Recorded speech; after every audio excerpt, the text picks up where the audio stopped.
Hello बच्चों, welcome to physics वाला। आज हम लोग वर्क पावर एंड एनर्जी का डीपीपी नंबर 02 का डिस्कशन करेंगे। तो चलिए शुरू करते हैं पहले सवाल से। बेटा फर्स्ट क्वेश्चन हमारा कह रहा है a body of mass 3 kg is under a constant force which causes a displacement s in meters in it given by the relation s equals to 1 by 3 t square where t is in second work done by the force in 2 second। ठीक है बेटा, आपको मास कितना दिया गया है, given quantities लिख लेते हैं। मास दिया है 3 kg, ठीक है, और इक्वेशन जो दी गई है s की that is 1 by 3 into t square, और आपको जो फोर्स फाइंड आउट करनी है, work done bye a force, force कितनी देर तक की लगी है, फोर्स लगी है आपकी t इक्वल्स टू 2 सेकेंड्स तक। ठीक है, अब यहां पे बेटा वर्क डन लिखेंगे तो work done equals to integral f dot d s लिखेंगे, और यहां पे अगर मैं f लिखूंगा तो वर्क इक्वल्स टू फोर्स तो है नहीं, तो integration of mass into acceleration into ds। अब बेटा यहां पे मेरे पास एक्सेलरेशन नहीं है, मुझे एक्सेलरेशन फाइंड आउट करना पड़ेगा। तो एक्सेलरेशन कैसे निकालते हैं? क्या आपको यहां पे बेटा इक्वेशन डिस्प्लेसमेंट की दी गई है, ds s equals to 1 by 3 into t square. क्या बेटा इसको डिफरेंशिएट कर दूं विथ रिस्पेक्ट टू टाइम, तो ये क्या हो जाएगा, ds by d t equals to, बेटा ये टी स्क्वायर का डिफरेंशिएशन टी के रिस्पेक्ट में तो हो जाएगा 2 by 3 इंटू टी। क्लियर? और इसी का बेटा मैं अगर डबल डिफरेंशिएशन कर दूंगा तो ये हो जाएगा d2s upon D T square, और इसकी वैल्यू कितनी आ जाएगी 2 by 3। और यही चीज बेटा acceleration equals to d2s upon dt क्या होता है बेटा हमारा एक्सेलरेशन, तो a इक्वल्स टू क्या आ जाएगा 3/2 मीटर पर सेकेंड स्क्वायर। तो यहां से बेटा अब हमें a पता चल गया। अब हम वर्क लिख सकते हैं w इक्वल्स टू इंटीग्रल, बेटा मास कितना दिया गया था 3, एक्सेलरेशन कितना है 2 by 3 इनटू यहां पे क्या आ रहा है बेटा ds हमारे पास है नहीं, कहां से निकालेंगे बेटा यहां से। क्या dt को इधर भेज दूं तो हमारी इक्वेशन हो जाएगी ds equals to 2 by 3 t into D T आ जाएगा। क्या बेटा ये ds की वैल्यू मैं यहां पे पुट कर सकता हूं, तो ये आ जाएगा 2 by 3 t into D T.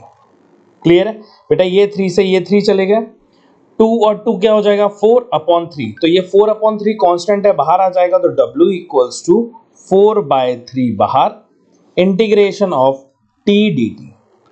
Clear है कि नहीं है? और यहां पे बेटा लिमिट कहां से कहां तक चली जाएगी, आपको वर्क डन निकालना है कब, 0 to 2 सेकेंड, तो यहां पे 0 से 2 सेकेंड तक। तो यहां पे क्या आ जाएगा बेटा, तो w इक्वल्स टू 4/3, t का बेटा इंटीग्रेशन हो जाएगा t स्क्वायर बाय 2, और लिमिट 0 से 2। ठीक है, लोअर लिमिट में तो 0 आ जाएगा, अपर लिमिट में क्या आ जाएगा बेटा 4/2, 2 से ये कितने टाइम्स चला जाएगा 2, और 4 इंटू 2/3 दैट इज 8/3 जूल। ये बेटा आपका आंसर आ जाएगा।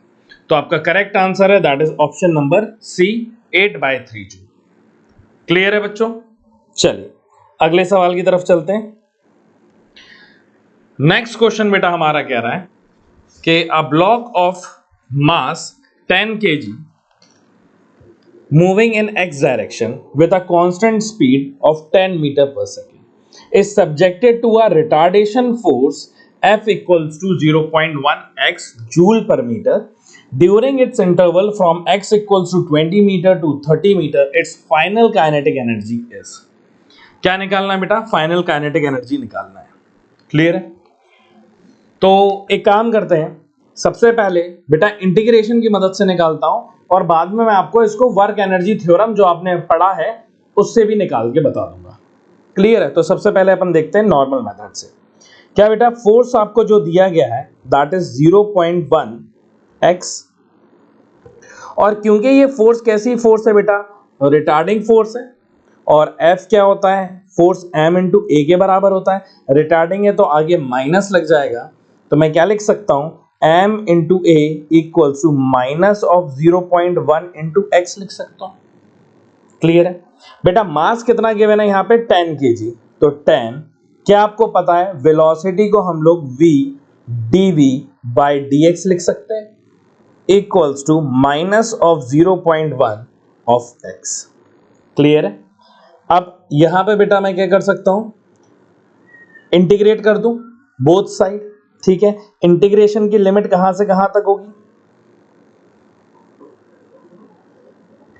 पहले बेटा ये वाले dx को इधर भेज देता हूं, ठीक है। तो वैल्यू क्या आ जाएगी, 10 integration of v dv equals to minus of 0.1, बेटा dx इधर आ जाएगा तो इंटीग्रेशन ऑफ x dx हो जाएगा। क्लियर, ये वाले स्टेप में लिख लो, पहले वाले स्टेप से हटा दो, ठीक है। तो बेटा लिमिट कहां से कहां तक हो जाएगी, आपकी बॉडी ने जस्ट स्टार्ट किया है, ठीक है। तो x इक्वल्स टू 20 से, जब 20 मीटर पे है तब उसकी वेलोसिटी कितनी है बेटा 10, और जब 30 मीटर पे है तब उसकी वेलोसिटी आपको फाइनल निकालनी है। क्लियर है। तो यहां पे क्या आ जाएगा बेटा 10, v का इंटीग्रेशन हो जाएगा v स्क्वायर बाय 2, लिमिट 10 से v इक्वल्स टू माइनस का 0.1 तो बेटा कांस्टेंट है, x का इंटीग्रेशन क्या हो जाएगा x स्क्वायर बाय 2, और लिमिट कहां से कहां तक, 20 से 30 तक। इसमें कोई दिक्कत है क्या, क्या बेटा यहां पे 10 को इसके नीचे भेज दूं तो ये हो जाएगा, 2 कॉमन ले लेता हूं तो 1/2 कॉमन, अंदर क्या बचेगा v स्क्वायर माइनस 10 का स्क्वायर, बेटा ये वाला 10 इधर पे आ गया है तो ये हो जाएगा माइनस का 0.01, और 2 बेटा बाहर ले लिया मैंने इसमें से कॉमन, और अपर लिमिट मतलब 30 का स्क्वायर माइनस 20 का स्क्वायर। क्लियर है बेटा, यहाँ पे 2 से 2 गुजर गए तो यहाँ पे क्या बचेगी बेटा इक्वेशन आपकी, that is v square minus 100 equals to minus 0.01, और यहाँ पे 900 माइनस 400। क्लियर है। तो यहाँ पे बेटा v स्क्वायर इक्वल्स टू 100, यहाँ पे माइनस, बेटा अंदर बचेगा 500 तो 0.01 इंटू 500, तो v स्क्वायर कितना आ जाएगा आपका 100 माइनस, बेटा 0.01 इंटू 500 करोगे तो क्या बचेगा 5, तो v स्क्वायर की वैल्यू आ जाएगी आपके पास 95।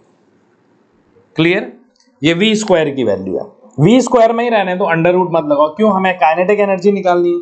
काइनेटिक एनर्जी का फॉर्मूला क्या होता है, kinetic energy equals to final velocity का स्क्वायर आ गया, ये होता है बेटा हाफ mv स्क्वायर, तो ये आ जाएगा हाफ, मास कितना है बेटा 10 इंटू वी स्क्वायर, तो डायरेक्ट वी स्क्वायर की वैल्यू रख देता हूं ना, क्योंकि v equals to under root 95 रखोगे फिर स्क्वायर करोगे तो बात बराबर ही है, तो यहाँ पे आ जाएगा 95। इससे ये कितनी बार चला गया बेटा 5 टाइम चला गया, और 5 इंटू 95 करोगे तो आपका आंसर आ जाएगा बेटा 475 जूल। क्लियर है, तो आपका आंसर कितना आ जाएगा बेटा 475 जूल, तो ऑप्शन नंबर डी जो है that will be your correct answer. Clear है बच्चों। और किसी का माने कि सर देखो हम ऐसे नहीं करेंगे, हमें आप वर्क एनर्जी थ्योरम से बताओ, तो मैं उससे भी बता देता हूं, ठीक है। कैलकुलेशन आप कर लेना, मैं स्टार्टिंग में सारी वैल्यूज आपको पूरी बता दूंगा, जिसमें जहां पे फिजिक्स आपकी पूरी खत्म हो जाएगी, फिर आपको सिर्फ क्या लगानी है बेटा उसके अंदर मैथ्स लगानी है। बेटा अगर हम लगाएंगे अप्लाइंग, ये दूसरा तरीका है तो और लिख देता हूं, अप्लाइंग वर्क एनर्जी थ्योरम, तो उसमें क्या लिखोगे बेटा, work done by all forces equals to change in kinetic energy. तो work done by all forces, तो यहां पे फोर्स क्या है बेटा F, तो मैं लिख सकता हूं F इंटू dx, यही तो आपका वर्क होगा x, इंटीग्रेशन काइनेटिक एनर्जी बेटा, तो यहां पे काइनेटिक एनर्जी कौन सी आ जाएगी, kinetic energy final minus kinetic energy initial. Clear है, तो यहां पे बेटा वर्क डन कहां से कहां निकालना है बेटा, यहां पे देखो इंटीग्रेशन, लिमिट देखो कहां से कहां तक है, 20 से 30।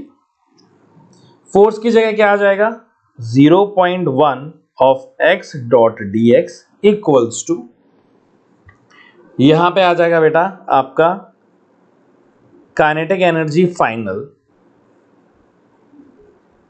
हाफ एम वी फाइनल का square minus half M V initial का स्क्वायर।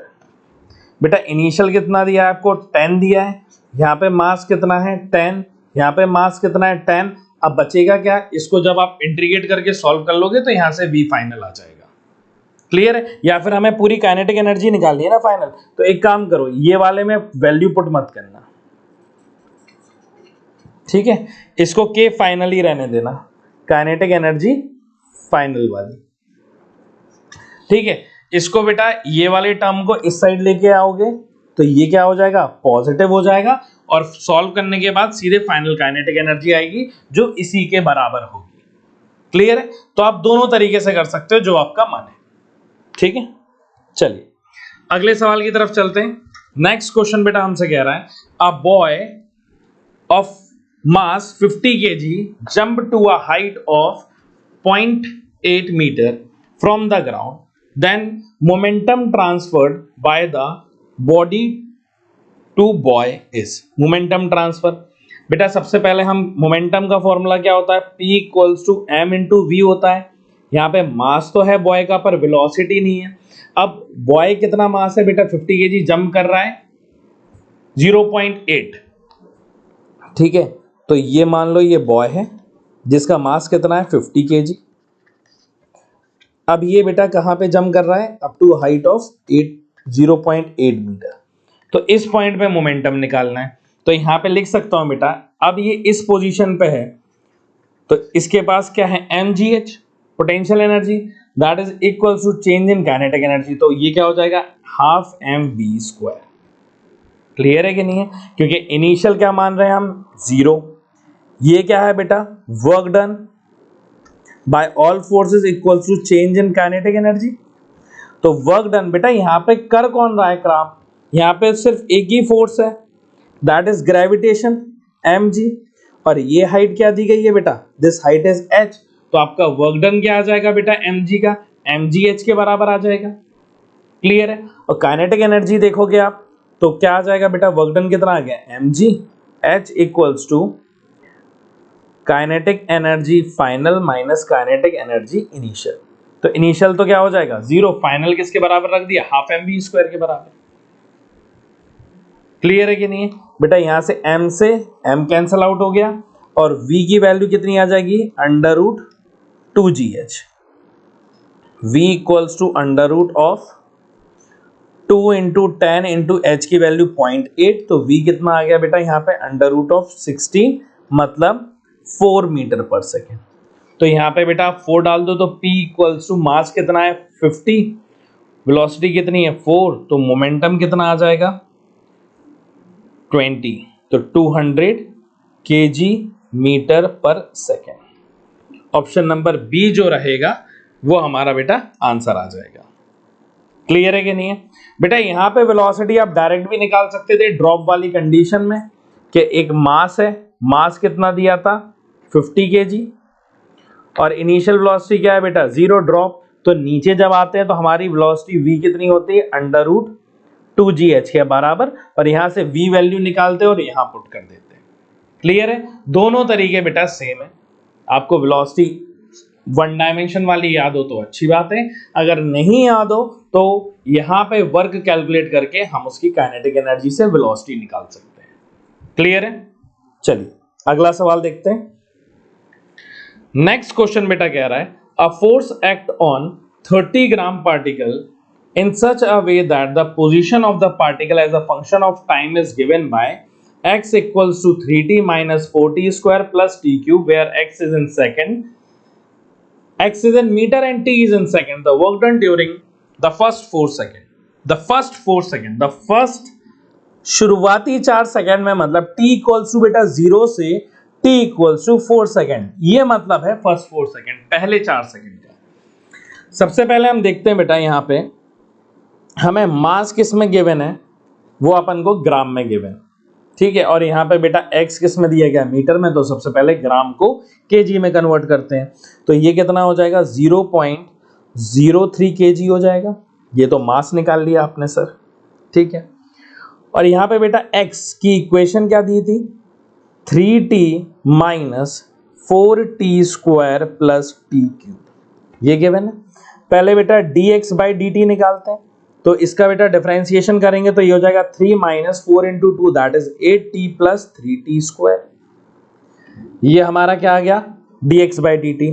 और यहाँ पे अगर बेटा d2x अपॉन dt स्क्वायर लगाएंगे, दैट मीन्स एक्सेलरेशन वो हमारा कितना आ जाएगा, माइनस का 8 प्लस का 60।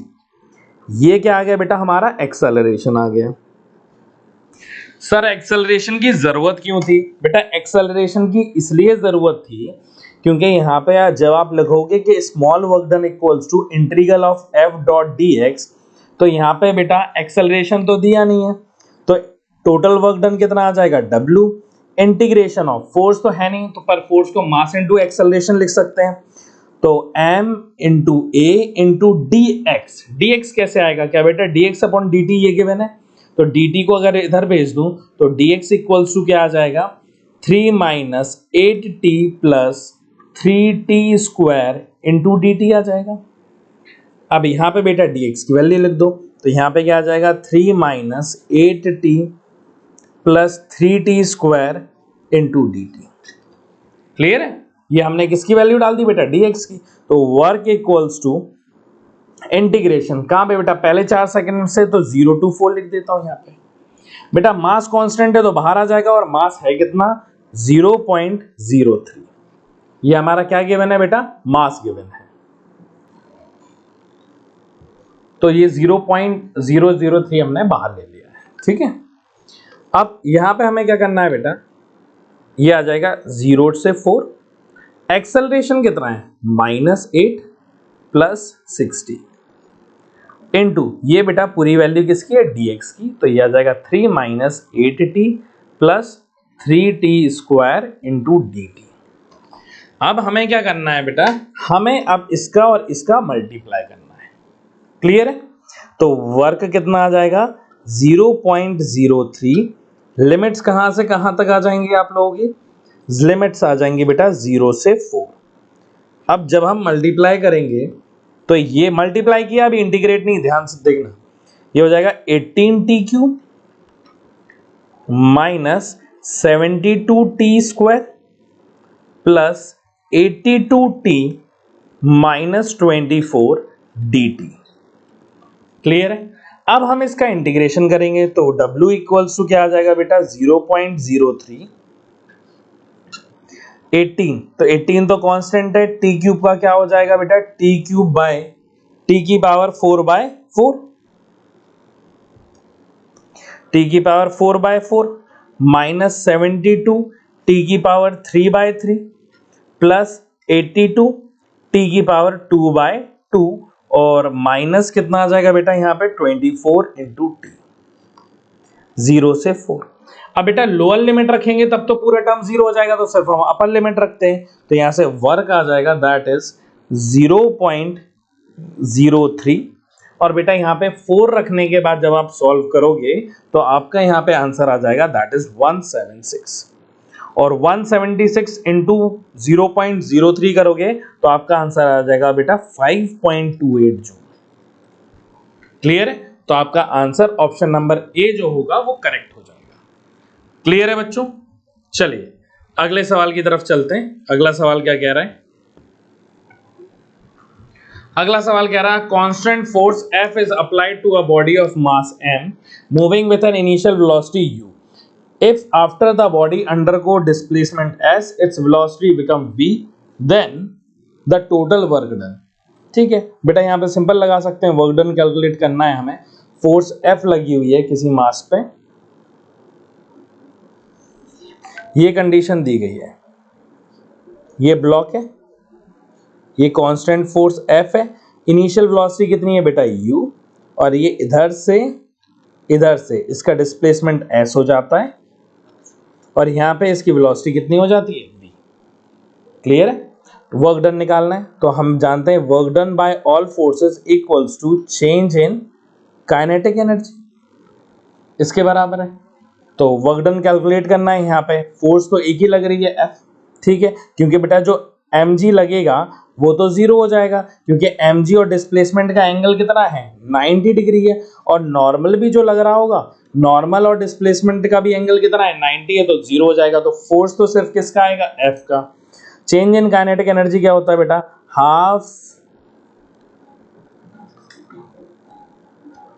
हाफ m v फाइनल का स्क्वायर माइनस v इनिशियल का स्क्वायर। तो बेटा ये आ जाएगा हाफ m v फाइनल कितना है v, मतलब v स्क्वायर माइनस इनिशियल क्या है u स्क्वायर। तो आपका आंसर आ जाएगा m/2 v square minus u square. तो आपका ऑप्शन नंबर जो सी रहेगा बेटा, that is the correct answer. Clear है बच्चों? चलिए नेक्स्ट क्वेश्चन की तरफ चलते हैं। अगला सवाल आपसे कह रहा है बेटा, if momentum of a body is increase n times its kinetic energy is increase by. Kinetic energy निकालना है तो बेटा kinetic energy is equals to p square upon 2m। तो मैं यहां से लिख सकता हूं कि kinetic energy is directly proportional to p square. अब बेटा अगर मोमेंटम मैंने n टाइम इंक्रीज कर दिया, मोमेंटम को अगर मैंने n टाइम्स इंक्रीज कर दिया, तो बेटा ऊपर क्या स्क्वायर लगा हुआ है, तो काइनेटिक एनर्जी कितनी बढ़ जाएगी, is directly proportional to n square times. Clear है? तो हमारा ऑप्शन नंबर डी करेक्ट हो जाएगा।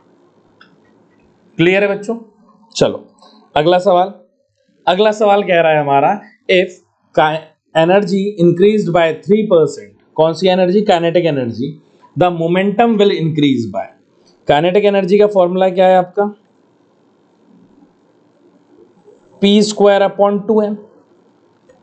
क्लियर? अगर बेटा चेंज मुझे निकालना है तो इस तरीके से लिख सकता हूं मैं कि change in kinetic energy upon kinetic energy equals to, बेटा ऊपर पावर 2 है तो आगे आ जाएगा, तो 2 into change in momentum upon momentum plus change in mass upon mass. याद करो बेटा आपने ये एरर में पढ़ा हुआ है। क्लियर है? बेटा हमारे मास में तो कोई चेंज हुआ नहीं है, एज मास रिमेन्स कांस्टेंट। मास कैसा है बेटा, कांस्टेंट है, तो चेंज इन मास क्या है बेटा, जीरो। तो ये पूरा टर्म क्या हो जाएगा, जीरो हो जाएगा।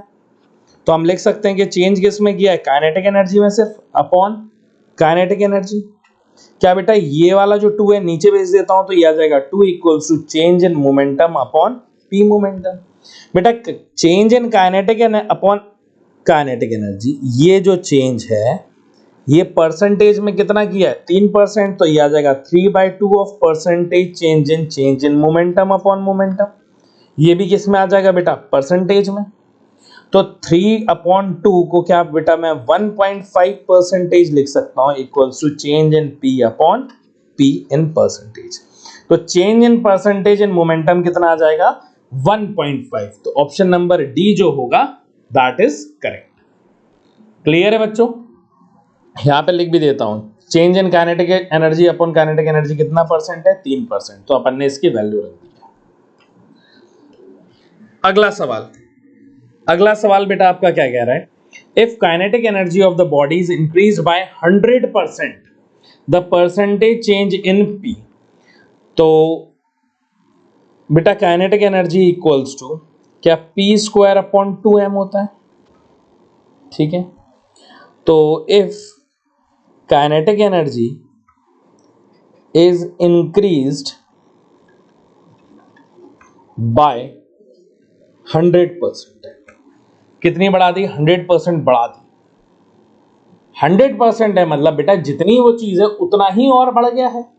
मतलब अगर पहले बेटा काइनेटिक एनर्जी के रही है 100% इंक्रीज का, ये मतलब है कि अब जो नई काइनेटिक एनर्जी है वो 2k हो गई है कि नहीं हो गई है।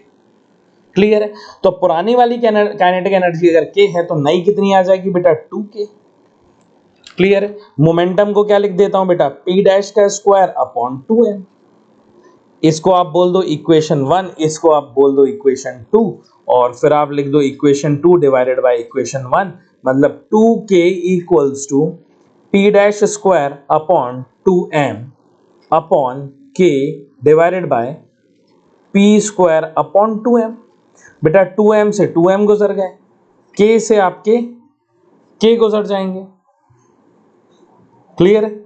और यहां से 2m से 2m चले गए, तो यहां पे क्या लिख सकता हूं, 2 equals to p dash square upon p square.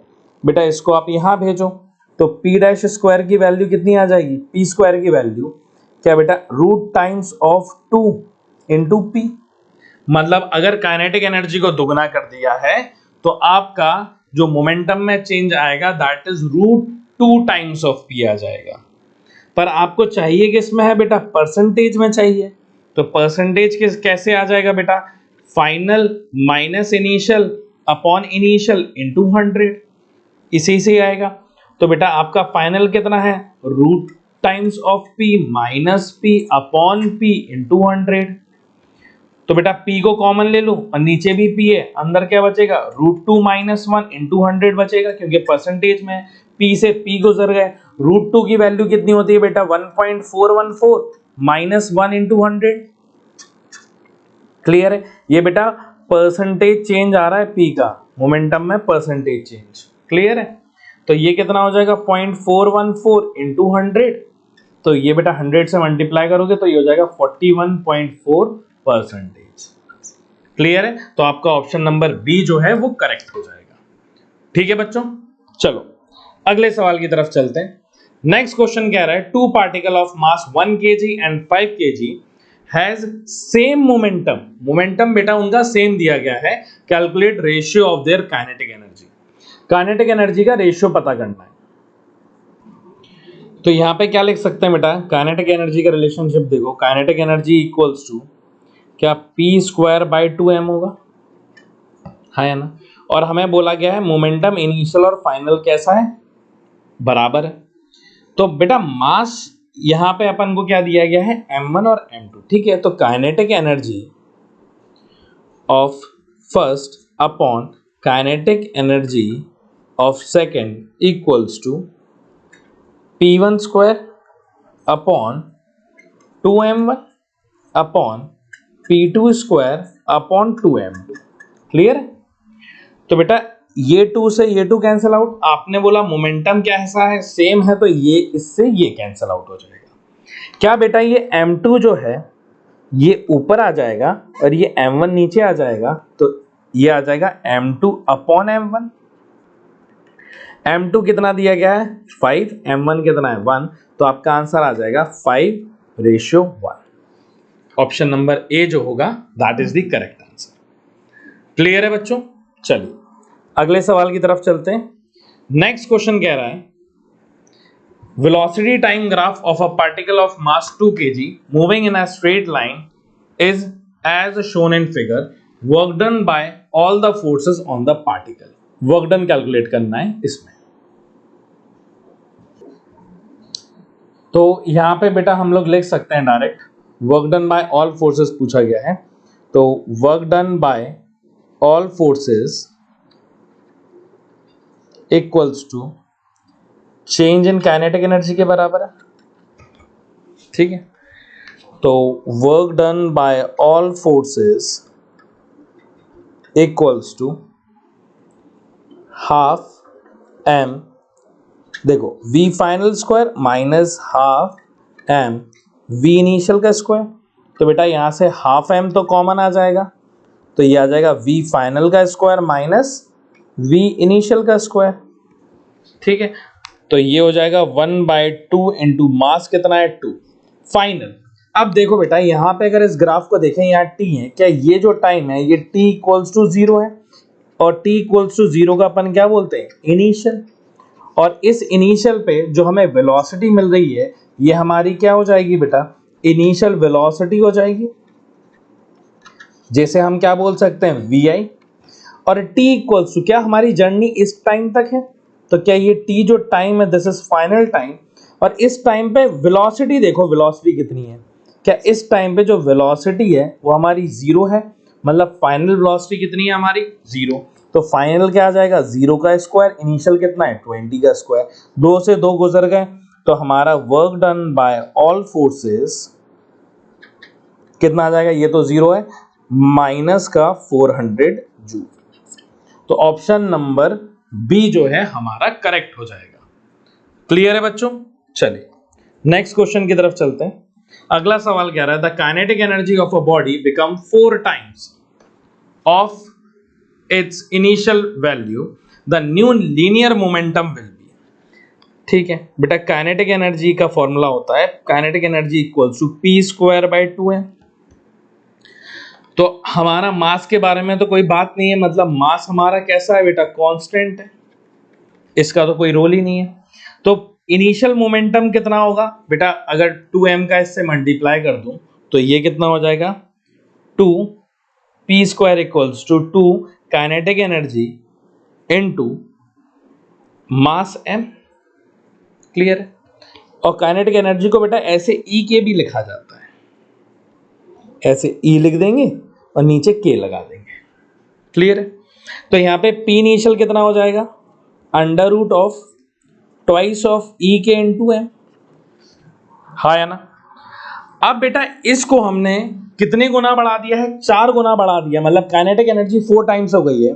तो P final equals to under root of 2 into kinetic energy 4 times हो गई। तो यहाँ पे क्या बेटा 4 टाइम्स ऑफ E के लिख दो और यहाँ पे क्या आ जाएगा बेटा आपका M आ जाएगा। यहाँ से क्या 4 है अंडर रूट के अंदर, 2 बाहर आ जाएगा तो P फाइनल इक्वल्स टू 2 बाहर आ गया, अंदर क्या बचा बेटा 2E अपॉन M। और बेटा यही 2E अपॉन M क्या इनिशियल आपके मोमेंटम के बराबर है, तो फाइनल मोमेंटम 2 टाइम्स ऑफ आपके इनिशियल मोमेंटम के बराबर हो गया। क्लियर है? तो हमारा ऑप्शन नंबर सी जो है वो करेक्ट हो जाएगा। क्लियर है बच्चों? चलिए अगले सवाल की तरफ चलते हैं। अगला सवाल बेटा ये कह रहा है if the kinetic energy of the body is doubled, kinetic energy को क्या कर दिया, दुगना कर दिया, of its initial kinetic energy then the momentum of the body will be. Momentum क्या होगा, तो हम यहाँ पे लिख सकते हैं कि kinetic energy equals to p square by 2m। ठीक है, मास तो यहाँ पे कांस्टेंट है, तो मैं यहाँ पे लिख सकता हूँ कि काइनेटिक एनर्जी जो है that is directly proportional to p square. तो यहाँ पे लिख सकता हूँ kinetic energy of 2 upon kinetic energy of 1 equals to P2 square upon P1 square. ठीक है, तो यहाँ पे आपको क्या निकालना है बेटा, P2 निकालना है, तो P2 square equals to root times of, ठीक है, kinetic energy of second upon kinetic energy of 1 into, बेटा ये स्क्वायर है तो ये तो रूट के बाहर हो जाएगा, इनटू P1 आ जाएगा। तो यहाँ पे अच्छा अंडर रूट लगा दिया तो बेटा ये स्क्वायर हट जाएगा, तो यहाँ से हमारी वैल्यू क्या आ जाएगी, तो P2 equals to under root times of K2, क्या डबल कर दिया इनिशियल का, तो 2K इनिशियल कितना है K इंटू P1, बेटा इससे ये चला जाएगा तो P2 equals to root times of 2P1। Clear है? तो कितना बढ़ जाएगा बेटा, रूट 2 टाइम्स बढ़ जाएगा। क्लियर है? तो ऑप्शन नंबर बी जो है वो हमारा करेक्ट होगा। क्लियर है बच्चों? चलिए नेक्स्ट क्वेश्चन की तरफ चलते हैं। A ball of mass 2 kg and another mass 4 kg dropped together from 60 feet tall building. After a fall of 30 feet each towards the earth, the respective kinetic energy will be in ratio. ठीक है, सबसे पहले तो देखो बेटा kinetic energy का ratio बताना है, तो kinetic energy equals to half m v square होता है। क्लियर है? अब आप मुझे ये बताओ बेटा एक बॉल है जो 2 kg की है, दूसरी बॉल कितने की है 4 kg की, दोनों की हाइट सेम है, h सेम, ये भी h है ये भी h है, नीचे आने की बेटा वेलोसिटी कितनी होगी अंडर रूट 2gh होगी। सर क्या दोनों की अलग अलग होगी? नहीं सर, दोनों की सेम होगी। क्या ये वेलोसिटी मास पे डिपेंड करेगी? नहीं सर, ये वेलोसिटी मास पे डिपेंड नहीं करेगी। मतलब वेलोसिटी v1 और वेलोसिटी v2, v1 मतलब वेलोसिटी ऑफ 2 kg ड्रॉप के कंडीशन में वेलोसिटी 4 kg के ही बराबर हो। मतलब दोनों की काइनेटिक एनर्जी में जो मैं फॉर्मूला लिखूंगा बेटा, उसमें वेलोसिटी की वैल्यू तो सेम ही डालूंगा, मतलब वेलोसिटी पे तो डिपेंड कर ही नहीं रहा है। काइनेटिक एनर्जी किस पे डिपेंड कर रही है बेटा? मास पे डिपेंड कर रही है। तो मैं डायरेक्ट लिख सकता हूं kinetic energy of 1 upon kinetic energy of 2 equals to m1 upon m2। और यहाँ पे m1 कितना है बेटा? 2 kg और m2 है 4 kg। क्या आ जाएगा बेटा? 1/2, that means 1:2। Option number B correct है। अगर बेटा यहाँ पे v स्क्वायर भी लिखते तो वो एक दूसरे से कैंसिल हो जाते, क्योंकि वेलोसिटी तो सेम ही आने वाली है हमारी। क्लियर है कि नहीं है? चलिए अगले सवाल की तरफ चलते हैं। नेक्स्ट क्वेश्चन कह रहा है two bodies of mass 1 kg and 4 kg have equal kinetic energy, their ratio of their momentum is. Kinetic energy same है बेटा, मोमेंटम का formula P equals to √2 E के। बेटा E के कुछ अलग नहीं है, काइनेटिक एनर्जी ही है। क्लियर है? तो अगर हमने मास काइनेटिक एनर्जी इक्वल है, ठीक है, तो ये फॉर्मूला होता है, तो P1 upon P2 equals to root times of, दोनों में रूट आ जाएगा 2, काइनेटिक एनर्जी सेम है, मास कितना है बेटा? ये मास है 1 kg और अपॉन 2E और इसका मास कितना है? 4 kg। क्या बेटा ये दोनों कैंसल आउट हो जाएंगे? अंडर रूट के अंदर क्या आ जाएगा? 1 kg अपॉन 4 kg। इसको क्या लिख सकता हूं? 1/2। मतलब हमारा आंसर कितना आ जाएगा? 1:2। तो ऑप्शन नंबर बी जो है वो हमारा करेक्ट होगा। क्लियर है बच्चों? चलिए अगले सवाल की तरफ चलते हैं। अगला सवाल कह रहा है if kinetic energy is increased by 300%, the momentum will be increased by. ठीक है, पहले मान लेते हैं बेटा इनिशियल जो रहा होगा K1 वो हमारा कुछ काइनेटिक एनर्जी K रहा होगा, और फाइनल जो रहा वो हमारा इनिशियल का 300 गुना बढ़ गया। मतलब इनिशियल अगर K है, बढ़ने का मतलब है 300% इंक्रीज। तो बेटा फाइनल हमारी काइनेटिक एनर्जी कितनी आ जाएगी? 4K आ जाएगी। क्लियर है? और मास तो हमारा क्या है? सेम है। तो हम जानते हैं बेटा यहां पे कि kinetic energy equals to P² by 2m। और मोमेंटम के टर्म्स में देखोगे तो P equals to root times of kinetic energy, क्योंकि बेटा ये तो कांस्टेंट है ना। क्लियर है? तो मैं यहां पे क्या लिख सकता हूं? P2 upon P1 equals to root times of K2 by K1। ठीक है, तो बेटा ये कितना आ जाएगा? अंडर रूट ऑफ K2 कितना दिया गया है? फाइनल 4K दिया गया है, इनिशियल कितना दिया गया है? K दिया गया है। ये इससे ये कैंसिल आउट हो गया। क्या आ गया बेटा? Root times of K, that means 2। तो P2 equals to 2 times of P1। 2 times का मतलब अगर बेटा परसेंटेज में देखें तो इनिशियल मोमेंटम अगर P है तो और कितना बढ़ गया होगा? 100% बढ़ गया होगा, तभी तो 2P हो गया। जैसे आपने यहाँ पे बोला 300% बढ़ा, तो K में 3 जोड़ दिया तो 4K हो गया। इधर पे अगर 2P आया है तो इसका मतलब ये हुआ होगा कि P में और P जोड़ा होगा। क्लियर है? तो कितने परसेंट इंक्रीज है बेटा हमारा? 100% इंक्रीज है। क्लियर है कि नहीं है?